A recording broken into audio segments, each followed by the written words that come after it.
Stop, ne bouge plus.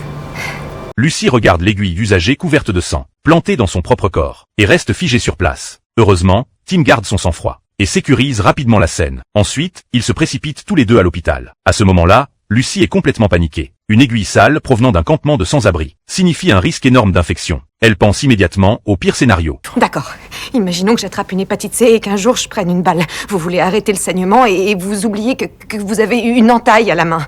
Ou pire, un enfant est touché et c'est moi qui ai une entaille. Eh ben, tu seras une flic avec une hépatite C et une entaille. Tu t'es engagé à mettre ta vie en danger et donc forcément ta santé. Pour empêcher Lucie de se perdre dans ses pensées, Tim lui dit d'aller se rafraîchir le visage à l'eau froide pour se calmer. C'est pendant ce temps-là que Lucie découvre par hasard une affaire de meurtre. Dans les toilettes, une femme en larmes pleure de chagrin. Lucie lui tend gentiment quelques mouchoirs. Aussitôt, la femme commence à se confier en pleurant. Son frère a eu un terrible accident de voiture et pourrait ne jamais se réveiller. Après le départ de la femme, Lucie remarque qu'une bouteille en plastique est renversée par terre, avec un liquide inconnu qui s'en écoule. Par instinct de policière, Lucie sent que quelque chose ne va pas. Elle suit la femme jusqu'à la chambre d'hôpital et découvre que cette femme s'apprête à mettre fin à la vie de son frère.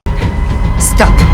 La femme dit en pleurant que son frère devra passer le reste de sa vie branché à des machines, comme un légume. Elle ne peut pas l'accepter. Mais peu importe à quel point c'est déchirant, l'acte de cette femme est un crime. Au moment où la femme appuie sur le piston de la seringue, Lucie tire immédiatement son tasé et la met à terre. La tragédie dans la chambre d'hôpital est évitée. Mais les résultats des tests de Lucie ne sont pas encore arrivés. C'est comme une épée de Damoclès suspendue au-dessus de sa tête. Après une attente longue et douloureuse, le médecin entre enfin avec les résultats. Lucie est extrêmement tendue. Les résultats initiaux de vos analyses sont négatifs en ce qui concerne d'éventuelles infections virales, telles que le VIH et l'hépatite. Lucie pousse enfin un soupir de soulagement. Mais bien avant qu'elle puisse se détendre, le médecin lui annonce une autre bombe.